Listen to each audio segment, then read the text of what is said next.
For drømmen kommer nok en gang, så grib det nu. Du har kun lige nu. Fantastisk. Vi har kun lige nu, og konnichiwa. Fantastisk. Jeg sidder jo her med Rie Årgaard, som er sprogforsker og formidler og underviser i dansk som andetsprog i Japan. Fantastisk.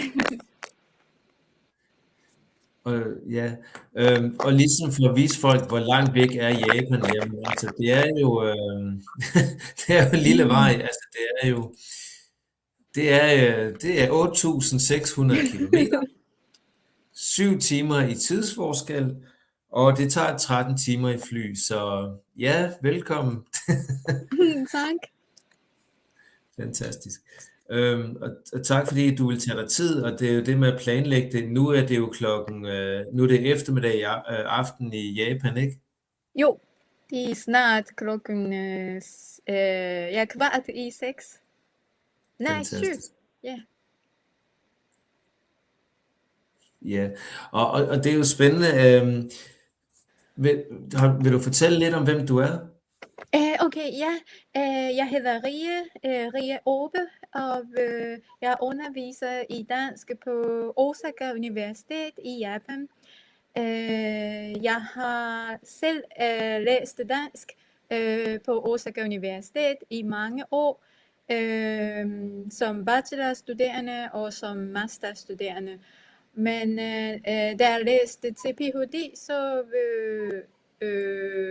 rejste jeg til Danmark og holdt sådan et længere ophold i Danmark. Jeg var gæst Ph.D.-studerende på Roskilde Universitet Center. Så jeg har afleveret min afhandling på RUC, og så har jeg fået Ph.D. fra RUC. Og derefter er jeg flyttet tilbage til Japan og har undervist i dansk nu cirka 10 år. Wow, fantastisk. Og ligesom for at give et ekstra overblik over, hvor meget du har gjort og er i, altså, ikke? Du har en Ph.D. i humaniora, og du er, som du sagde, gæstestuderende, studier i dansk, og du var underviser i dansk i Japan. Ja, jeg talte til mere end 16 år. Det er jo fantastisk. Altså, Rie, det er spændende. Hvordan begyndte din interesse i sprog og kultur? Hvordan begyndte det? Ja, det er, jeg har sådan en personlig årsag og også sådan akademisk grund. Men som studie har jeg altid været interesseret i at lære fremmedsprog. Netop fordi jeg er vokset op i Japan, hvor folk næsten kun taler japansk. Der er ikke så mange, der taler engelsk, eller det er meget sjældent at høre andre sprog i japansk, når man bor i Japan. Så på denne baggrund har jeg altid været interesseret i udenlandske kulturer og sprog. Men engelsk eller spansk eller russisk eller kinesisk har det været sådan meget populære sprog at lære i Japan. Så har jeg, dengang jeg skulle vælge et af sprogene på universitetet, så tænkte jeg bare, at det skulle være noget spændende eller lidt eksotisk. Så har jeg valgt dansk, men det var et rigtig godt valg, jeg tog. Wow. Ja, altså du har jo allerede fortalt, hvad det fangede dig. Hvordan blev dansk en del af dit jobliv? Hvordan fik du din ja? Men da jeg læste dansk som bachelorstuderende, mødte jeg også, eller var mine lærer, de var så forskere. De forskede i dansk sprog, men også dansk litteratur, dansk samfundskundskab og så videre. Og det var virkelig spændende for mig, fordi, hvad skal jeg sige,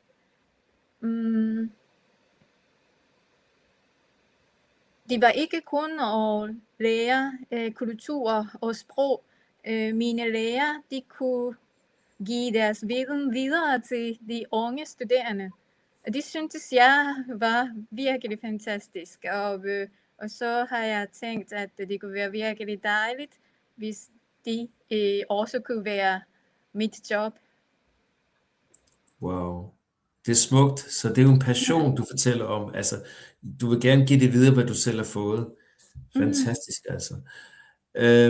Ja, du får mig til at tænke på det her, ikke? Altså, sprog, det er mere end ord. Sprog, det er relationer, stemmer, engagement. Når vi forstår hinandens sprog, forstår vi hinanden bedre. Og her kan man se her Japan til højre, og København til venstre. Fantastisk. Er det noget, som du kan genkende det her? Passer det til dig? Ja. Begge dele, både i Danmark og i Japan, ja. Fantastisk. Hvordan ser danskfaget ud på Osaka Universitet? Hvordan ser det ud? Ja, men Osaka Universitet er det eneste universitet, hvor man kan læse dansk som hovedfag i Japan. Så folk, eller vores studerende, de kommer fra for eksempel Osaka, men også fra Tokyo, eller fra forskellige steder i hele Japan. Netop fordi vores afdeling er den eneste sted, hvor man kan læse dansk. Wow. Spændende. Meget spændende. Ja, hvert år får vi 20 nye studerende, og de læser dansk i 4 år, så lige nu har vi cirka 100 danske studerende. Det er jo egentlig mange, når man tænker på, at japansk det er kun et sprog, og Danmark det er jo et godt land ligesom Japan, det er jo bare lille. Så hvem vælger at studere dansk, og hvorfor? Ja, vores studerende de vælger dansk, fordi de har hørt, at Danmark er et af verdens lykkeligste lande. Så hvordan kan det være, vil de gerne vide. Og så er der nogen, som er interesseret i dansk design. Og så er der nogen, som er interesseret i H.C. Andersens eventyr, og hvordan det er skrevet på dansk. Og så, fordi de har set nogle H.C. Andersens eventyr på Disney-film, men på en eller anden måde har de også hørt, at de egentlig rigtige H.C. Andersen eventyr er lidt forskellige fra Disney-film, og det ville de selvfølgelig også gerne vide. Og så er der nogen, som er interesseret i Søren Kierkegaards filosofi. Og så der er også nogen, som er interesseret i miljøpolitik. Ja, og også ligheder mellem mænd og kvinder. Og selvfølgelig også ældre pleje, velfærdssystem i Danmark. Spændende. Utrolig spændende at se Danmark udefra, som du gør. Altså, og det er jo også mange ting, som vi kan lære af, så vi ikke tager det for givet. Og igen, tak fordi du deltager her. Det er jo en vigtig ting, at vi hele tiden bliver opmærksom på, hvad er det, hvad er det gode ved det, hvad er vores styrker, hvad er det, vi kan blive bedre til. Så det er jo fantastisk. Så super spændende. Hvad er svært ved dansk? Hvad er svært ved dansk? Altså eksempelvis noget med grammatik og kultur. Jeg synes selv også, at udtalen er svær. Ja. Og når man har læst engelsk, så er der nogle fælles ting med engelsk, når det drejer sig om grammatik. Så engelsk og dansk grammatik ligner lidt hinanden. Altså, så mine studerende siger, at det er ok med grammatikken, men det er næsten håbløst at lære dansk udtale. Og det kan jeg godt forstå. Jeg synes heller ikke, at udtalen selv er svær, men jeg synes, at danskerne, de har virkelig mange stævelser eller bogstaver, som de ikke Hvor det læser. ikke er samme, hvor vi skriver og hvor vi taler. Ja, det er faktisk en diskussion, som er oppe hver eneste år, om vi bør have samme skriftsprog, som vi taler. Og jeg tænker da også, at altså igen, Danmark er jo et lille land, og sprog er et lille område, så på den måde vil det jo også tjene at måske udvikle det så spændende. Jamen, det kan jeg godt følge dig i. Hvad overrasker, tænker du, i forhold til dansk? Er der noget, der overrasker? Som sprog? Ja, egentlig, det kunne også være kulturelt, men egentlig, ja, sådan, hvor man tænker, wow. For eksempel, når jeg taler japansk, så tænker jeg altid, hvem de er, jeg taler med, eller jeg taler til. Er hun ældre end mig, eller er hun chef over for mig, eller er hun min mor, eller sådan relation mellem taleren og den modtagende. Fordi hvis den modtagende er ældre end mig, så skal jeg vælge sådan lidt høfligt japansk. Men hvis den vedkommende er lige med mig, eller samme alder med mig, så kan jeg bruge lidt mere afslappet japansk. Så dengang jeg skulle læse på RUC, og jeg skulle holde et møde med min vejleder, så var det virkelig svært for mig at bruge det samme dansk, som jeg brugte over for mine danske venner. Fordi jeg troede, at han var jo så professor, men han var helt sådan, jamen Rie, hvad synes du om det, og hvad er din mening, og du skal sige dine meninger, men Spændende. Og det er jo nok nogle af de der ting, der er meget interessant ved dansk, at på den ene side, så er det meget uformelt, og på den anden side, så er der sådan en usynlig struktur, og det kan være svært at navigere i mange gange, og det er måske noget, som vi bør også måske træde endnu mere frem i forhold til, hvad det egentlig er, så folk kan navigere endnu mere i det. Også, altså alle, både dem, der bor her, men også dem, der kommer til. Super spændende, Rie. Fantastisk. Hvor tæt hænger sprog og kultur egentlig sammen? Japansk eller dansk, eller begge dele? Egentlig begge dele faktisk, fordi vi er jo så heldige, at du kan jo netop, du er jo på hver sin side. Altså, det er jo en fantastisk styrke, ikke? Altså at være tosproget. Jamen, hvis jeg ikke kunne forstå dansk, så kunne jeg ikke opleve dansk kultur på en rigtig måde. Jeg kunne måske bo i Danmark og tale med danskere på engelsk, men de var nok ikke det samme, som jeg talte dansk med dem. Så jeg mener, at hvis man kunne sprog, så kunne man meget bedre forstå deres kultur. Ja, så det jeg hørte dig sige, det er, at et eller andet sted, det er svært at lære dansk uden kultur, og det er svært at lære japansk uden kulturforståelse. Altså, de er mixet sammen. Er det rigtigt forstået af mig, hvad du... Det er rigtigt. Og nu kan jeg bedre forstå, hvad du mener. jeg synes også, at det er virkelig vigtigt at lære sprog og forstå sprog. Men hvad skal jeg sige, kultur er ikke lige sådan sprog, men der, hvis man kun taler sprog, så var det nok ikke nok. Ja. Man skal også forstå kultur. Når jeg underviser for eksempel i dansk på Osaka Universitet, er jeg vant til, at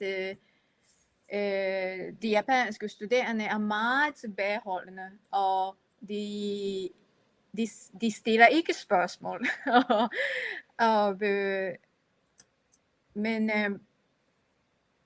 Men det er også den situation, som jeg er vokset op i. Så da jeg rejste til Danmark og læste på RUC, reagerede jeg også på den samme måde. Men så har jeg lært af mine danske venner, at jeg ikke stiller spørgsmål, jeg ikke siger min mening. Det betyder, at jeg synes, at foredraget eller oplægget var noget dårligt, var noget uspændende. Ja. Ja, men den kultur har vi jo så ikke i Japan, så det var en slags kultur, som jeg skulle oversætte til mig. Ja, det giver faktisk god mening. Fantastisk. Super spændende. Og nu vi taler om ting med oversættelse, ting der er lighed. Du forsker jo også, og det er super spændende, og du bidrager fantastisk til dansk sprog og kultur, fordi du forsker faktisk i småord.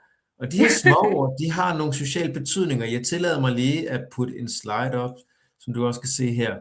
Altså, du har jo, på dansk, så har vi jo nogle småord som jo, da, vel, nå, vist og altså. Og så tænker man nå. Men det har jo faktisk nogle store sociale betydninger. Altså eksempelvis noget med vel, det er en form for kontakt. Og nok, det er jo en forsikring, ikke? Og så har vi noget med altså, det er en form for holdning. Og hvis vi ser over på det japanske, ne, jeg håber, jeg udtaler det rigtigt, ne, jo, ne, kana, jo, ne, duse, desu, ne. Og det er jo også spændende, fordi de her små ord med sociale betydninger, er det på samme måde som i Japan, ikke? Ja, vi har også små ord, men deres funktioner er lidt forskellige fra hinanden, vil jeg sige. For eksempel de japanske små ord, det kan man kun bruges, når samtaledeltagerne har sådan en lige relation. Så det er meget sjældent, at jeg bruger, eller faktisk det er meget sjældent for mine studerende at bruge små ord, når de taler med mig. Fordi der er sådan forskel lærer-studerende relation. Men for eksempel de danske små ord, de behøver man ikke at tænke på, sådan at man kan bruge små ord, når for eksempel jeg taler med dronning Margrethe. Ja, det er et godt eksempel. De her små ord, som du forsker i, hvorfor er de så interessante? Ja, fordi de små ord er svære at undgå at bruge, når man taler, eller når vi har samtale. Både på dansk og også på japansk. Ja. Det lyder lidt unaturligt, hvis jeg ikke bruger ne eller kana, eller det bliver måske også lidt, det bliver også måske lidt unaturligt, hvis man ikke bruger jo eller da, eller nok, eller nogle små ord i dansk. Wow. Det er jo egentlig spændende, fordi så et lille ord har så stor en kraft og saft. Altså, at det har en relation og en forventning mellem mennesker. Altså, Mm. så det er faktisk med til at forbinde os, ikke? Jo, det er rigtigt. De danske små ord, de kaldes også som dialogisk partikler. Så det handler om dialog. Så de hjælper at strukturere en dialog. For eksempel, H.C. Andersen har brugt jo i sådan en drengs replik i Kejserens nye klæde. Han siger til sidst, at han har jo ikke noget på. Ja. Det her jo, det betyder virkelig meget, fordi drengen mener, at det, at kongen ikke har noget på, det er jo tydeligt. Alle Ja. kan se det. Men der er der nogen, som siger imod mig, siger han. Så hvis man ikke har, eller hvis H.C. Andersen ikke har sat den der jo i drengens replik, så bliver, sådan, replikken bliver lidt kedelig, eller Ja. ubetydelig måske. Ja. Wow. Utrolig spændende. Virkelig. Det er meget pragmatik, Ja. altså praktisk, ja. Ja. Fantastisk. Det kan da være, at man skulle undervise meget mere i det. Det er jo også en spændende vinkel, at du har der, og så forsker du i det, så det er jo super spændende. Danmark og Japan, du har jo allerede været indkredset lidt om det. Hvad har vi til fælles i forhold til eksempelvis unge og kultur og hverdagsliv? Hvad har vi til fælles? Hvad bygger vi bro med? Jeg mener, at både Danmark og Japan, eller både japanere og danskere, de sætter stor pris på, noget er enkelt og minimalistisk, synes jeg. Ja.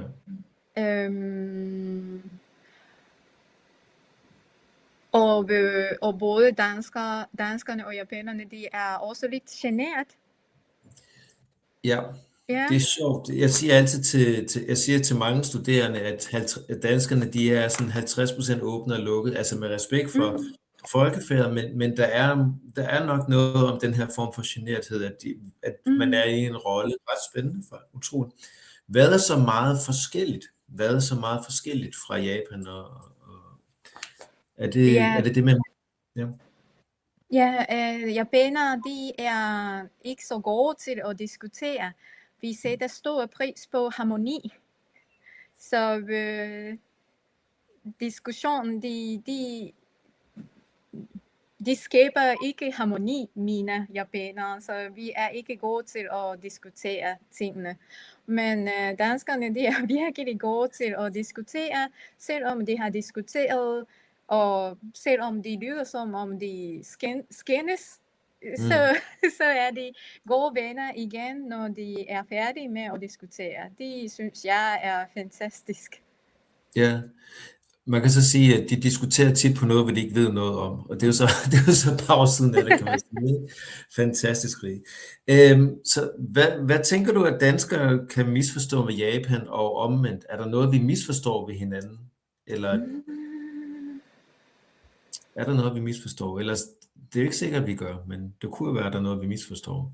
Men det bliver måske i forlængelse af det, jeg tidligere har sagt.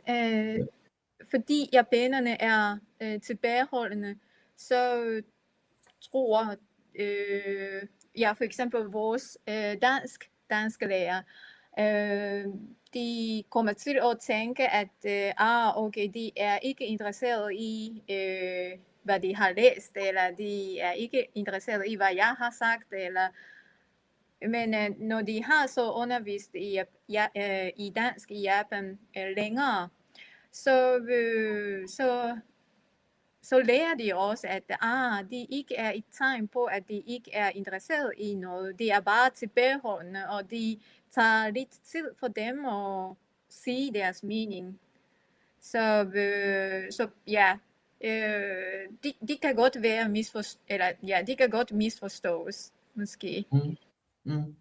Spændende. Jeg kan jo rigtig godt lide japanske harmonitankegang, univers i det. Altså, det må jeg sige. Jeg kan godt lide, altså man faktisk fordi man faktisk gerne vil hinanden. Det synes jeg også er meget smukt. Der er mange måder at gøre det på. Nu er det jo dansk lærer. Det er super spændende. Og hvordan underviser du så studerende i dansk? Hvordan gør man på et japansk universitet? Det er jo super spændende. Ja, de første 2 år, første år studerende og andet år studerende, de får dansk undervisning 5 gange om ugen. Og så 5 gange om ugen. Jeg underviser 2 gange om ugen, og jeg underviser sådan sproget generelt, grammatikken, men også udtalen og også sprogbrug og ja. Og så har vi også en dansk undervisning, som også handler om grammatik og udtale. Og så 2 undervisning til. De undervises af indfødte danskere, så danske lærere. Men efter at jeg var i Danmark og kom tilbage til Japan, så begyndte jeg også bruge lidt dansk i mine egne timer. Det har været sådan en tradition i Japan, at japansk lærer, de taler ikke for eksempel engelsk, når de underviser engelsk, og de taler heller ikke fransk, når de underviser i fransk. Men da jeg var i Danmark, lærte jeg, at der er virkelig mange forskellige mennesker, der taler dansk i Danmark. Nogle taler dansk med arabisk accent, eller vietnamesisk accent, eller kinesisk accent. Så mit dansk er selvfølgelig ikke sådan det rigtige dansk, men en variation dansk med japansk accent. Og så de er i hvert fald, det er ikke så galt at tale dansk i mine timer, har jeg tænkt. Så nu taler jeg dansk med mine studerende. Ikke når jeg forklarer noget svær grammatik, men jeg vil prøve at føre danske samtale med mine japanske studerende. Wow. Altså, så det er jo en af måderne, du arbejder med motivation og deltagelse på. Det er simpelthen, okay, de må godt jeg hører dig lidt sige, at de må godt lave fejl, og de må bruge den accent, de har. Er der andre måder, men det er jo utrolig smukt at høre. Det er jo meget glad for som dansklærer, du fortæller de her ting. Er der andre måder? Altså, det er fint, det er virkelig fint. Altså, bruger du eventuelt nogle andre ting, som... Ja, andre ting. For eksempel, når vi underviser i dansk i Japan, så er det ikke, det er lidt anderledes situation, end at I underviser i dansk i Danmark. Fordi når I underviser i dansk i Danmark, så kan sådan kursisterne, de kan høre dansk uden for klassen. Men de kan vores studerende ikke. Nej. Så jeg opfordrer dem til at høre dansk radio eller dansk musik og se DR-TV eller danske film. Og jeg beder dem også om at aflevere en slags opgave, hvor de selv optager deres udtale og afleverer det til mig. Og fordi jeg siger tit til dem, at hvad skal I gøre, når I gerne vil til karaoke og synger godt? Så siger de, vi hører sangen flere gange og imiterer Så sådan gør det også, når I gerne vil lære dansk. Så ja, sådan noget gør jeg det. Men måske behøver det ikke at gøre det, når man underviser i dansk i Danmark. Det er super spændende. Vi gør faktisk mange af de her ting også. Netop, jeg har en kær kollega, Merete, det var lige tilhøren til dig. Hun bruger eksempelvis meget med telefon, og så indtaling, og så sende. Altså, det er super godt. Så det vil sige, hvis jeg kommer til Osaka en dag, og jeg hører nogen, der synger karaoke på dansk, så ved jeg, at de har været forbi Rie. Super godt. Og Rie, du er jo utrolig spændende, fordi du arbejder faktisk også på en bog. En bog, ja. Jeg har jo undersøgt dig, altså på en positiv, men du arbejder faktisk på en bog, der hedder Danmark i Japan og Japan i Danmark. Og det handler meget omkring unge i Danmark og udkants Danmark og udkants Japan. Altså du finder mange komparativt sammenlignelige sider. Super spændende. Hvad er det, der gør, at du laver sådan en bog? Altså, det er jo fantastisk. Altså. Jamen, jeg er virkelig bag på den, så jeg ved ikke lige, hvornår bogen bliver færdig. Men det er faktisk et ret spændende projekt. Jeg har fået en tilbud om at skrive en bog af et forlag i København. Jeg ved ikke, om du kender en, der hedder Mads. Hvad er det nu? Kan jeg ikke? Han har også undervist i dansk i Litauen og forskellige steder. Wow. Og nu kører han et forlag. Så han har spurgt mig om... Babette-sagen, ikke? Altså, der er noget med den Babette-sagen. Ja. Og den der Babette-sagen, det er super spændende og interessant, fordi det er jo også det samme, som jeg i al ydmyghed prøver at gøre. Det er det der med at vise, jamen, hvad er sprog internationalt, altså hvor det er det samme, hvad er samme, hvad er forskelligt på en eller anden måde. Så det er jo super vedkommende, og wow. Når du nu, jeg ved godt, nu er den ikke færdig nu, men hvorfor er det vigtigt? Hvorfor er det vigtigt med det med Danmark, Japan, Japan, Danmark? Altså sådan i forhold til...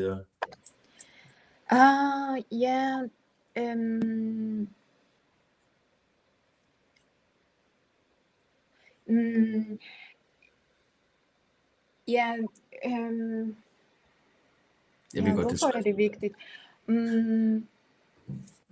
Fordi når man læser dansk og danske kulturer og også dansk samfund her i Japan, så sker det tit, at det her problemer, de findes også i Japan, ikke kun i Danmark. Og så jeg ved ikke, hvordan det var dengang eller dansk afdeling begyndte at undervise i dansk i Japan for 50 år siden. Jeg ved ikke, hvordan det var, men i moderne tid virker det som om, at der er mange fælles problemer, som både Danmark og Japan har. For eksempel de unge, de danske unge og de japanske unge, de er meget presset, fordi de synes, at det skal være perfekt. Og de er perfekt på alle mulige måder. Sådan udseende, men også karriere. Og også sådan reelt liv, men også virtuelt liv. Og så på den måde synes jeg, at hvad skal jeg sige, selvom man hører, at Danmark er et af verdens lykkeligste lande i Japan, så har de også problemer. Ja. Ja. Ja. Så ja, det er nok derfor, synes jeg, at det er vigtigt, at jeg skriver denne her bog. Og for eksempel, jeg ved ikke, om du har fundet titlen, som handler om døden. Jeg har også Ja. lavet et kapitel om lad os tale om døden. Når de faktisk er lidt forskel mellem Danmark og Japan. Da jeg var i Danmark, hvad skal jeg sige, det var næsten tabu at tale om døden. Ja. Folk, det var ikke i hvert fald noget emner, som folk gerne vil tale om. Men når man bor i Japan, så virker det som om vi lever sammen med de døde. Eller, Ja, på grund kan af man- Shinto måske også religion, altså naturreligion, hvor det Ja. er ligesom en del. Vi har nogle træk af det i København, hvor børnene og familien, de er i assistentkirkegården, hvor det er en del af det, men ellers så er det noget, der bliver parkeret. Der tænker jeg også helt klart, der er der meget, vi kan lære fra Japan af. Det er super spændende. Altså nu er vi jo næsten ved at være færdige, og igen, det har været fantastisk spændende, og hvis I gerne vil høre mere til Rig og så videre, jamen der kommer jo en bog, cirka 2020, eller måske 28, så det skal ind og læse. Men ellers, nu får du her en dansk, vi kalder det en dansk tryllestat, også dansk flag, den giver lige til dig her. Hvad håber du, dine studerende tager sig med videre fra dansk? Altså, hvad skal de tage sig med videre fra dansk studie på universitetet? Ja, som jeg har sagt i begyndelsen, når man bor i Japan, så er det næsten lidt svært at opleve noget udlandsk, eller noget, som ikke er japansk.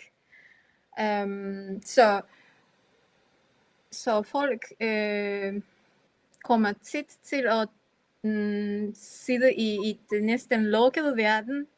Jeg mener kun i Japan og japanske tankegange. Og når japanere tænker meget på, hvad de andre tænker på den vedkommende, så sammenligner de, sammenligner japanerne hinanden, og fordi vi sætter pris på harmoni, så er det næsten sådan en tabu at være lidt, hvad hedder det på dansk? Individuelt. Eller individuelt, ja. Eller sådan lidt unik. Det er næsten ikke forbudt, men det er virkelig svært at være unik i Japan. Så er der faktisk mange, som ikke har det godt i Japan. Jeg mener, hvad skal jeg sige, de har svært ved at se deres mening, og ja, de har svært ved at være sig selv. Men så vil jeg gerne sige til dem, at jamen, rejs til Danmark og opleve Danmark. Der er der folk, som tænker meget anderledes, end vi gør. Og det behøver måske ikke helt, eller kun at være i Danmark, men mit håb, det er, at mine studerende oplever noget andet, som de er vokset op sammen med. Og så kan det opleve noget andet i udlandet, for eksempel i Danmark. Så på den måde kan det også i længere eller fjerne fremtid, kan de også sætte pris på deres eget land. Ja, så når vi ser noget udefra, så er det lidt bedre, så kan vi bedre forstå, hvad det er, vi godt kan lide indenfra. Det er jo meget smukt. Det gælder også for Danmark og Japan. Jeg er jo her med vilje med japanske danske farver, fordi jeg tænker, vi har meget til fælles, så det er jo spændende. Og for lige at slutte godt af med det her med, vi har vores bro mellem Japan og København her, eller Danmark og Japan. Så sprog, det er relationer, stemmer, engagement med mennesker. Rig, tusind tak. Du er unik. Tak. Det er fantastisk. Så sayonara. Sayonara. Fantastisk. Og tusind tak for din tid.